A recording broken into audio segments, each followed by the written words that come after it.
नमस्कार दोस्तों, MPN academy में आप सभी का हार्दिक अभिनंदन है। प्रस्तुत है weekly current affairs test series. दोस्तों, इस वीडियो में हम लोग 8 से लेकर 15 अक्टूबर 2023 तक के समसामयिक घटनाक्रम पर आधारित 30 महत्वपूर्ण मल्टीपल चॉइस क्वेश्चंस को व्याख्या के साथ हल करेंगे। एमपीएन एकेडमी का टेलीग्राम पेज अवश्य ज्वाइन करें। टेलीग्राम पर सर्च कीजिए एमपीएन एकेडमी, इस प्रकार से लोगो दिखेगा। क्या क्या मिलेगा आपको इसमें? बीपीएससी से संबंधित अपडेटेड न्यूज आपको मिलेगी। बीपीएससी प्रिपरेशन से संबंधित स्ट्रेटजी और प्लानिंग की पीडीएफ आपको फ्री में उपलब्ध कराई जाती है। टेस्ट सीरीज जो ऐप पोर्टल पर उपलब्ध कराया जाता है, उसका सिलेबस और टॉपर का रिजल्ट भी एमपीएन एकेडमी ऐप के कोर्सेस और यूट्यूब के वीडियो अपडेट्स भी आपको मिलेंगे, तो इस पेज को अवश्य ज्वाइन कीजिए। पहला प्रश्न है, हिंद महासागर रिम एसोसिएशन के संदर्भ में निम्नलिखित कथनों पर विचार कीजिए।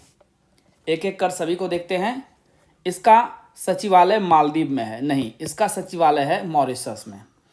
23वीं मंत्रिपरिषद की बैठक का आयोजन ढाका में नहीं बल्कि श्रीलंका के कोलंबो में आयोजित किया गया था। वर्तमान में भारत समेत इसके 23 सदस्य देश और 11 संवाद भागीदार हैं। ये सही है। गलत उत्तर को चुनना था, तो सही जवाब हो जाएगा ऑप्शन नंबर ए। केवल 1 और 2 इसका गलत उत्तर है। 11 अक्टूबर को कोलंबो में हुई 23वीं मंत्रिपरिषद की बैठक के दौरान 2023 से 2025 तक के लिए श्रीलंका ने इसकी अध्यक्षता संभाली है। बांग्लादेश ने नवंबर 2021 से 2023 नवंबर तक इसकी अध्यक्षता की थी। एशिया प्रशांत प्रसारण विकास संस्थान AIBD के बारे में निम्नलिखित कथनों पर विचार कीजिए। पहला है, इसकी स्थापना 1977 में यूनेस्को के तत्वावधान में की गई थी। ये सही है बिल्कुल। AIBD के वर्तमान में 44 देशों के 92 सदस्य संगठन हैं, जिनमें 26 सरकारी सदस्य देश शामिल है। ये भी सही है। भारत को लगातार तीसरी बार AIBD जनरल कॉन्फ्रेंस का अध्यक्ष चुना गया है। ये भी सही है। तो सही उत्तर चुनना था, तो सही जवाब हो जाएगा ऑप्शन नंबर डी। 1, 2 और 3। इसका सचिवालय कुआलालंपुर में स्थित है और इसकी मेजबानी मलेशिया सरकार द्वारा की जाती है। भारत AIBD के संस्थापक सदस्यों में से एक है। प्रसार भारती AIBD में भारत सरकार के सूचना एवं प्रसारण मंत्रालय का प्रतिनिधि निकाय है। औषध कोष चर्चा समूह PDG के बारे में निम्नलिखित कथनों पर विचार करें। पहला, इसकी स्थापना 1989 में यूरोपीय औषध कोष, जापानी औषध कोष और US औषध कोष द्वारा की गई थी। सही है ये बिल्कुल। वर्ष 2001 में विश्व स्वास्थ्य संगठन WHO इस मंच के पर्यवेक्षक के रूप में शामिल हुआ। भारतीय औषध कोष आयोग IPC इसके स्थायी सदस्य के रूप में शामिल हुआ है। ये भी सही है। तो सही उत्तर चुनना था, ऑप्शन नंबर डी इसका सही जवाब होगा। 1, 2 और 3 तीनों सही है। न्यूज़ में भी क्यों है? भारतीय औषध कोष आयोग IPC विश्व का एकमात्र औषध कोष निकाय है, जिसे सितंबर 2022 में शुरू किए गए पायलट चरण के लिए चुना गया था। 1 वर्ष के पायलट चरण के बाद IPC को स्थायी PDG सदस्य के रूप में शामिल करने की पुष्टि की गई थी। IPC मतलब भारतीय औषध कोष आयोग। गंगा नदी डॉल्फिन के बारे में निम्नलिखित कथनों पर विचार करें। पहला है, भारत सरकार ने वर्ष 2009 में से राष्ट्रीय जलीय जीव घोषित किया था। सही है बिल्कुल। इसे IUCN की रेड लिस्ट में गंभीर रूप से संकटग्रस्त यानी क्रिटिकली एंडेंजर्ड कैटेगरी में रखा गया। नहीं, इसे इंडेंजर्ड यानी संकटग्रस्त कैटेगरी में रखा गया है। ये गलत हो गया। बिहार में विक्रमशिला गंगा डॉल्फिन अभ्यारण्य स्थापित किया गया है। ये बिल्कुल सही है। तो सही उत्तर चुनना था। इसका सही जवाब हो जाएगा ऑप्शन नंबर सी। केवल 1 और 3। अभी न्यूज में क्यों है? उत्तर प्रदेश में सिंचाई नहरों से गंगा नदी डॉल्फिन का बचाव 2013 से 2020 नामक एक हालिया प्रकाशन ने गंगा घाघरा बेसिन की सिंचाई नहरों के अंदर अनिश्चित स्थितियों से गंगा नदी डॉल्फिन के बचाव और पुनर्वास पर केंद्रित व्यापक प्रयासों को स्पष्ट किया है। उत्तर प्रदेश ने गंगेटिक डॉल्फिन को राज्य जलीय जीव के रूप में भी घोषित कर दिया है। यदि आप 70वीं BPSC परीक्षा के करंट अफेयर्स का PDF प्राप्त करना चाहते हैं, तो इसके बारे में जानकारी यहाँ दी जा रही है। लेकिन आइए इससे पहले जानते हैं कि एमपीएन एकेडमी ऐप ही क्यों? क्योंकि दोस्तों, हमने करके दिखाया है। 2020 से लेकर के 2022 तक सिर्फ करंट अफेयर्स का PDF कोर्स ही एमपीएन एकेडमी ऐप पर उपलब्ध था, जिसमें हर एग्जाम में लगभग 30 प्रश्न टैली हुए हैं। आप वीडियो पॉज करके देख सकते हैं सभी एग्जाम्स की डिटेल। 68वीं और 69वीं BPSC के लिए, जो कि 2023 में आयोजित किया गया था, diamond static GK test series भी प्रोवाइड किया गया करंट अफेयर्स के अलावा। और 30 से बढ़ करके ये टैली चला गया है 45। और इस बार 70वीं BPSC के लिए हमने NCERT का कोर्स लॉन्च किया है। और असली धमाका होगा 2024 में, तीनों कोर्स मिला करके 70वीं बीपीएससी में हमारा टैली का टारगेट है 120, यानी 150 में से 120 प्रश्न टैली करना है और सिलेक्शन को पक्का करना है। दोस्तों इन एग्जाम्स में एम्पियन एकेडमी ऐप से टैली किए गए सारे प्रश्नों की पूरी डिटेल वीडियो के रूप में आपको टेलीग्राम पेज पर मिल जाएगी। साल भर का करंट अफेयर्स आप केवल 18 घंटे में रिवाइज कर पाएंगे। क्या क्या मिलेगा आपको? 3 तरह के कंटेंट मिलेंगे। वीकली करंट एमसीक्यूज नेशनल और इंटरनेशनल का, एक पीडीएफ को रिवाइज करने में 6 मिनट का समय लगेगा। कुल 50 पीडीएफ के लगभग आपको साल भर में प्रोवाइड किया जाएगा, तो 5 घंटे में इसे आप रिवाइज कर पाएंगे। मंथली करंट अफेयर्स के शॉर्ट नोट्स नेशनल और इंटरनेशनल के 12 पीडीएफ मिलेंगे, हर एक महीने का एक पीडीएफ। एक पीडीएफ को रिवाइज करने में 30 मिनट का समय लगेगा, कुल 6 घंटे में इसे रिवाइज कर लेंगे। और बिहार मंथली करंट अफेयर्स के 14 पीडीएफ आपको मिलेंगे, जिसमें बजट और इकोनॉमिक सर्वे यहाँ भी प्रोवाइड किया जाएगा और यहाँ भी।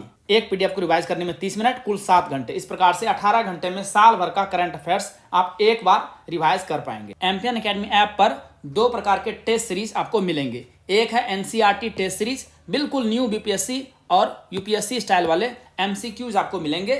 टोटल 36 सेट मिलेगा आपको, क्लास वाइज और सब्जेक्ट वाइज, और एक टेस्ट में प्रश्नों की संख्या रहेगी 100। दूसरा टेस्ट है diamond static GK test series, whole syllabus का टेस्ट आपको मिलेगा।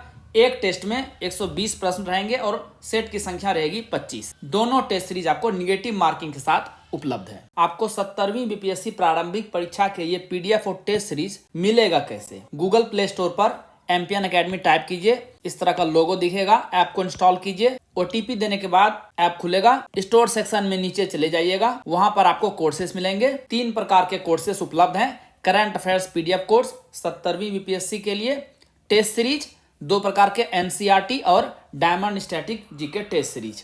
कोर्स पर क्लिक करते ही नीचे पेमेंट का लिंक मिलेगा। बहुत ही मामूली शुल्क के साथ ये टेस्ट सीरीज और करंट अफेयर्स के पीडीएफ आपको प्रोवाइड किए जा रहे हैं। पेमेंट करते ही कंटेंट सेक्शन में आपको सारे स्टडी मटेरियल्स उपलब्ध करा दिए जाएंगे।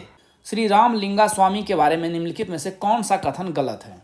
एक एक करके सभी को देखते हैं। 19वीं सदी के एक प्रमुख तमिल कवि और ज्ञान सिद्धार वंश के सदस्य थे, ये सही है। इन्होंने वर्ष 1865 में समरसा वेद सन्मार्ग संगम की शुरुआत की, जिसे बाद में समरसा शुद्ध सन्मार्ग सत्य संगम नाम दिया गया, ये सही है। इन्होंने जनवरी 1872 में वडालूर में सत्य ज्ञान सभा यानी हॉल ऑफ ट्रू नॉलेज की स्थापना की, ये भी सही है। 5 अक्टूबर 2023 को 175वीं जयंती इनकी मनाई गई है, नहीं, इनकी 200वीं जयंती मनाई गई थी, तो ये गलत हो गया। गलत उत्तर ही चुनना था, तो ऑप्शन नंबर डी इसका सही जवाब होगा। इनका जन्म तमिलनाडु में मुरुधर गांव में हुआ था। इन्होंने वर्ष 1867 में तमिलनाडु के वडालूर में मुफ्त भोजन सुविधा द सत्य धर्म सलाई की स्थापना की, जो बिना जाति भेद के सभी लोगों को सेवा प्रदान करती थी।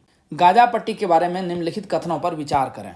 यह दक्षिण पश्चिम में मिस्र और उत्तर व पूर्व में इजराइल के साथ सीमा साझा करती है, सही है। यह पश्चिम में भूमध्य सागर से घिरा हुआ है, ये भी सही है। 1967 के 6 दिवसीय युद्ध के परिणाम स्वरूप इजराइल ने इस पर अधिकार कर लिया और अपना सैन्य कब्जा शुरू किया, ये भी सही है। तो सही उत्तर चुनना था, तीनों इसका सही जवाब हो जाएगा, 1, 2 और 3।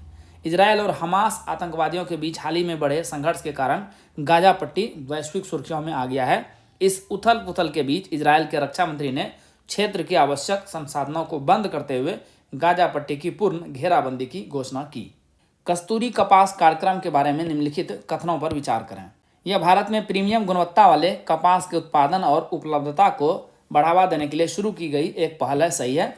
इस कार्यक्रम के कार्यान्वयन की देखरेख वस्त्र मंत्रालय के संरक्षण में सीसीआई और टैक्सप्रोसिल द्वारा की जा रही है, सही है। सीसीआई का मतलब यहाँ हो गया भारतीय कपास निगम। यह परियोजना 2024-25 कपास सीजन से लागू की जाएगी, नहीं, यह परियोजना अक्टूबर में ही 2023-24 कपास सीजन से लागू की जा रही है, तो ये गलत हो जाएगा। सही उत्तर चुनना था, तो सही जवाब हो जाएगा केवल 1 और 2, ऑप्शन नंबर बी। वस्त्र मंत्रालय ने भारतीय कपास निगम और ईयू संसाधन दक्षता पहल के सहयोग से विश्व कपास दिवस 7 अक्टूबर के लिए एक सम्मेलन की मेजबानी की, जिसमें कपास मूल्य श्रृंखला में सर्वोत्तम प्रथाओं एवं संधारणीय तरीकों पर चर्चा की गई। सम्मेलन में ब्लॉकचेन प्रौद्योगिकी का उपयोग करके बेल आइडेंटिफिकेशन एवं ट्रेसेबिलिटी सिस्टम यानी BITS बिट्स की शुरुआत की गई। अर्थशास्त्र में नोबेल पुरस्कार 2023 से किसे सम्मानित किया गया है? सही जवाब है option number C, Claudia Goldin. इसे आधिकारिक तौर पर अल्फ्रेड नोबेल की स्मृति में आर्थिक विज्ञान में स्वेरिजेस रिस्क बैंक पुरस्कार कहा जाता है। हार्वर्ड विश्वविद्यालय की प्रोफेसर क्लाउडिया गोल्डिन अमेरिका की हैं, को इनके शोध के लिए royal Swedish academy of sciences द्वारा यह पुरस्कार प्रदान किया गया है, जिसने श्रम बाजार में लिंग अंतर की समझ को आगे बढ़ाया है। गोल्डिन यह पुरस्कार जीतने वाली तीसरी महिला हैं। 16वीं विज्ञान कांग्रेस का आयोजन किस शहर में किया गया? सही जवाब है ऑप्शन नंबर सी, कोच्चि में। केरल का यह शहर है। इसका आयोजन राष्ट्रीय कृषि विज्ञान अकादमी द्वारा किया गया। कांग्रेस में 10 विषयगत क्षेत्रों पर चर्चा की गई। इन विषयों में कृषि और इससे जुड़े क्षेत्रों के संबंधित सभी मुद्दे तथा भूमि और पानी, कृषि उत्पादन प्रणाली, उत्पाद, कृषि मशीनरी, जलवायु कार्रवाई, अर्थशास्त्र, नवीकरणीय या वैकल्पिक ऊर्जा, सटीक खेती, वैकल्पिक कृषि, तटीय कृषि, अगली पीढ़ी की प्रौद्योगिकी प्रणाली में अस्थिरता के मुद्दे शामिल हैं। कभी कभी समाचारों में उल्लिखित ओपन एयर प्रिजन शब्द का व्यापक रूप से उपयोग किसके संदर्भ में आता है? सही जवाब हो जाएगा ऑप्शन नंबर ए, गाजा। गाजा की स्थितियों को दर्शाने के लिए शिक्षाविदों, कार्यकर्ताओं और पत्रकारों द्वारा ओपन एयर प्रिजन शब्द का व्यापक रूप से उपयोग किया गया है। आप सभी जान रहे हैं कि हमास इजराइल संघर्ष कितना व्यापक रूप से उग्र हो चुका है। हमास एक उग्रवादी फिलिस्तीनी राष्ट्रीय समूह है जिसने वर्ष 2006 से गाजा पर नियंत्रण कर रखा है। 10वीं स्वीडन इंडिया इनोवेशन डे का आयोजन किस शहर में किया गया?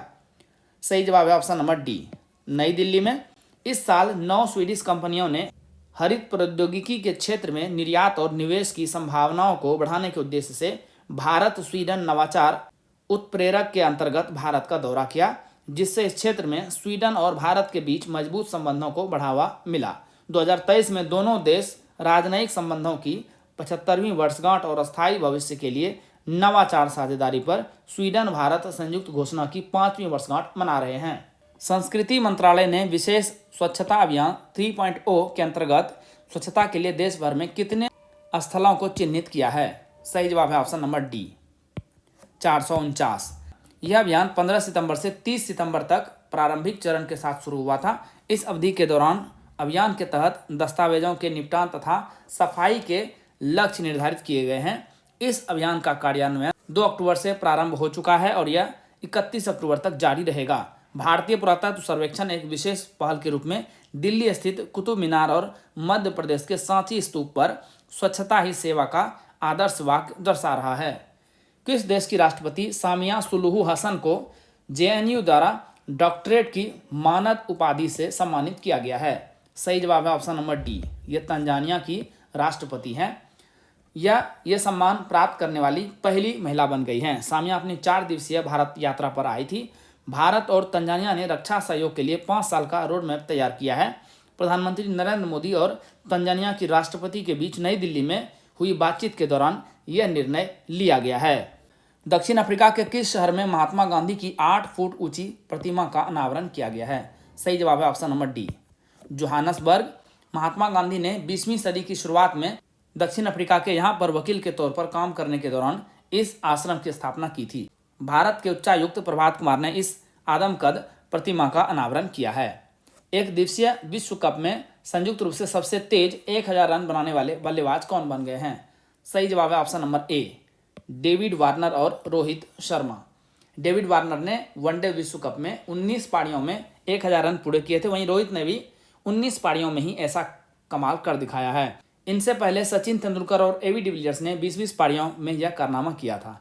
रोहित शर्मा इंटरनेशनल क्रिकेट में सबसे ज़्यादा छक्का जमाने वाले भी बल्लेबाज बन गए हैं। नेशनल ओपन चैंपियनशिप में 100 मीटर का नया नेशनल रिकॉर्ड किसने बनाया है? सही जवाब है option number D, Manikanta H Hobalidhar. 21 वर्षीय मणिकांता ने श्रीकांता रावा स्टेडियम बेंगलुरु में 62वीं राष्ट्रीय ओपन एथलेटिक्स चैंपियनशिप में शानदार प्रदर्शन के साथ पुरुषों की 100 मीटर राष्ट्रीय रिकॉर्ड को तोड़ दिया।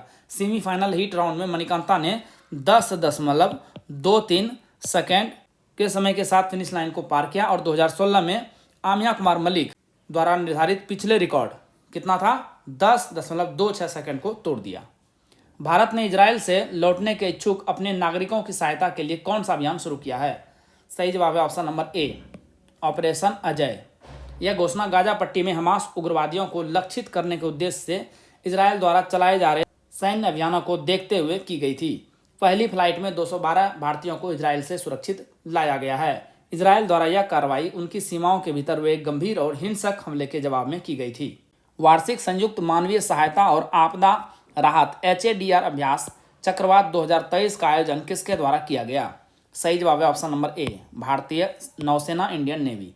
वार्षिक संयुक्त HADR अभ्यास का 2023 संस्करण 9 से 11 अक्टूबर तक गोवा में भारतीय नौसेना द्वारा आयोजित किया गया। वर्ष 2015 में शुरू किया गया यह अभ्यास हिंद महासागर क्षेत्र में मानवीय संकटों और प्राकृतिक आपदाओं के लिए सामूहिक प्रतिक्रिया तंत्र को सशक्त करने की दिशा में एक महत्वपूर्ण कदम है। महासागरों के लिए भारत की समावेशी दृष्टि, जिसे सागर के नाम से जाना जाता है, मानवीय सहायता और आपदा राहत HADR कार्यों के महत्व को रेखांकित करती है। निम्नलिखित में से कौन सा कथन गलत है? आइए एक एक करके सभी को देखते हैं। INS सागर ध्वनि को जुलाई 1994 में लॉन्च किया गया था, सही है ये। INS सागर ध्वनि का निर्माण स्वदेशी तौर पर मेसर्स लिमिटेड कोलकाता द्वारा किया गया था, ये भी सही है। INS सागर ध्वनि 2023 को सागर मैत्री मिशन 2023 के लिए चुना गया है, ये भी सही है। कोच्चि के दक्षिण जेट्टी से सागर मैत्री मिशन 3 को रवाना किया गया है, नहीं, मिशन 4 को रवाना किया गया है, यही गलत था, तो यही ऑप्शन सही हो जाएगा। DRDO के तहत नौसेना भौतिक और समुद्र विज्ञान प्रयोगशाला कोच्चि का समुद्र विज्ञान अनुसंधान पोत INS सागर ध्वनि दक्षिणी नौसेना कमान कोच्चि के दक्षिण जेट्टी से सागर मैत्री मिशन 4 पर रवाना हुआ है। INS सागर ध्वनि के मिशन में उत्तरी अरब सागर में वैज्ञानिक तैनाती और ओमान में सुल्तान कबूस विश्वविद्यालय जैसे संस्थानों के साथ सहयोगात्मक अनुसंधान कार्यक्रम शामिल है। आवासीय शिक्षा योजना श्रेष्ठ का संबंध किससे है? सही जवाब है ऑप्शन नंबर ए, अनुसूचित जाति SC। अनुसूचित जाति के छात्रों के सामाजिक आर्थिक उत्थान और व्यापक विकास के लिए सामाजिक न्याय और आधिकारिता मंत्रालय ने श्रेष्ठ, जिसका फुल फॉर्म है residential education for students in high schools in targeted areas की शुरुआत की। लगभग 3000 अनुसूचित जाति के छात्रों जिनके माता पिता की वार्षिक आय 2.5 लाख की सीमा के भीतर आती है को हर साल नेशनल टेस्टिंग एजेंसी NTA द्वारा आयोजित राष्ट्रीय स्तर की परीक्षा के माध्यम से चुना जाएगा। ऑपरेशन आयरन स्वाट की शुरुआत किस देश द्वारा की गई है? सही जवाब है option number D, Israel. Hamas ने 7 अक्टूबर को इजराइल के तेल अवीव, इस्देरोट, अस्कलोन समेत 7 शहरों में करीब 5000 रॉकेट दागे। इस हमले के बाद इजराइल ने जंग का ऐलान करते हुए हमास के खिलाफ ऑपरेशन स्वाट्स ऑफ आयरन की घोषणा की। लगभग 2.3 मिलियन लोग यहाँ पर रहते हैं और दुनिया में सबसे अधिक जनसंख्या घनत्व वाले क्षेत्रों में गाजा शामिल है। Indo American chamber of commerce के राष्ट्रीय अध्यक्ष कौन बने हैं? सही जवाब है option number B, Pankaj Bohra. Ahmedabad के चार्टर्ड अकाउंटेंट पंकज बोहरा ने डॉक्टर ललित भसीन का स्थान लिया है वित्तीय वर्ष 2023-24 के लिए।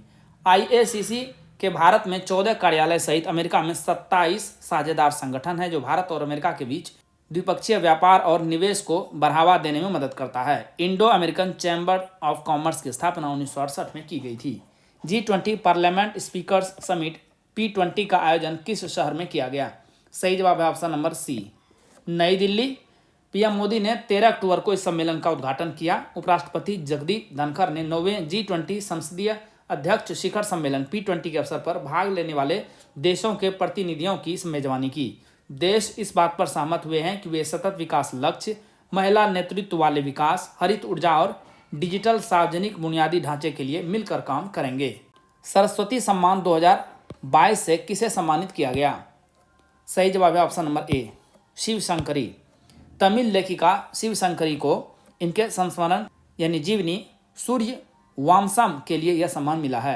यह पुरस्कार भारतीय संविधान की 8वीं अनुसूची में शामिल 22 भाषाओं के भारतीय लेखकों द्वारा विगत 10 वर्षों में प्रकाशित साहित्यिक कृतियों के लिए प्रतिवर्ष दिया जाता है। यह पुरस्कार KK बिरला फाउंडेशन द्वारा प्रदान किया जाता है, जिसमें 15 लाख रुपये की धनराशि समेत एक पट्टिका तथा प्रशस्ति पत्र दिया जाता है। इचामती नदी भारत के किस राज्य से होकर बहती है? सही जवाब है ऑप्शन नंबर डी, पश्चिम बंगाल। न्यूज में अभी क्यों है? पत्तन पोत परिवहन और जलमार्ग मंत्रालय द्वारा राष्ट्रीय जलमार्ग 44 पर एक महत्वपूर्ण ड्रेजिंग कार्य शुरू किया गया है, जिसमें पश्चिम बंगाल की इचामती नदी भी शामिल है। इस परियोजना का उद्देश्य इचामती नदी की नौवहन गहराई को बढ़ाना है, जिससे ज्वरीय प्रभावों को प्रबंधित करने की इसकी क्षमता को बढ़ाने में सहायता मिलेगी। यह नदी भारत और बांग्लादेश के बीच सीमा के रूप में कार्य करती है। केंद्रीय राजस्व खुफिया निदेशालय द्वारा आयोजित कच्छप नामक ऑपरेशन में किस नदी के लगभग 1000 कछुओं को सफलतापूर्वक बचाया है? सही जवाब है ऑप्शन नंबर ए, गंगा। भारत में गंगा नदी प्रणाली में कछुओं की 13 प्रजातियां पाई जाती है। इस ऑपरेशन के परिणाम स्वरूप Indian tent turtle, Indian flapshell turtle, black spotted turtle और ब्राउन रूप टर्टल जैसे विभिन्न प्रजातियों के जीवित शिशु कछुओं को बरामद किया गया। IUCN की रेड लिस्ट में इनमें से कुछ को सुभेद्य तथा संकटापन्न प्रजाति की श्रेणी में रखा गया है। भारत के बाहर डॉक्टर BR अम्बेडकर की सबसे बड़ी प्रतिमा का अनावरण किस शहर में किया गया है? सही जवाब है ऑप्शन नंबर बी, मैरीलैंड। ये अमेरिका का शहर है। अम्बेडकर की 19 फुट की मूर्ति को स्टैच्यू ऑफ इक्वलिटी नाम दिया गया है। इस प्रतिमा को सरदार पटेल की प्रतिमा स्टैच्यू ऑफ यूनिटी, जो कि गुजरात में सरदार सरोवर बांध के नीचे की ओर नर्मदा में एक द्वीप पर बनाया गया है। इसे बनाने वाले प्रसिद्ध कलाकार और मूर्तिकार राम सुतार ने बनाई है। 8वें ब्रिक्स कंपटीशन कॉन्फ्रेंस 2023 का आयोजन किस शहर में किया गया? सही जवाब है ऑप्शन नंबर सी, नई दिल्ली।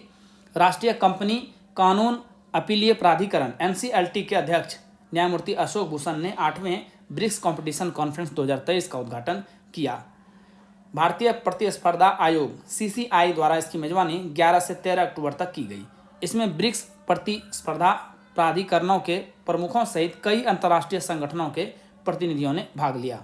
सच्चिदानंद मूर्ति, जिनका हाल ही में निधन हो गया है, किस क्षेत्र से संबंधित थे? सही जवाब है ऑप्शन नंबर डी, पत्रकारिता, जर्नलिज्म। जाने माने पत्रकार और मलयाला मनोरमा के पूर्व रेजिडेंट एडिटर सच्चिदानंद मूर्ति का निधन हो गया है। वह 68 वर्ष के थे। सच्चिदानंद मूर्ति राष्ट्रीय और अंतर्राष्ट्रीय राजनीति के विशेषज्ञ थे। इन्होंने एडिटर्स गिल्ड ऑफ इंडिया के महासचिव और प्रेस काउंसिल के सदस्य के रूप में भी कार्य किया था। दोस्तों, जैसा कि बताया गया है, इस वीडियो लेक्चर का PDF आपको इंग्लिश और हिंदी दोनों भाषाओं में फुल डिस्क्रिप्शन के साथ अलग अलग एमपीएन अकेडमी ऐप पर प्राप्त होगा।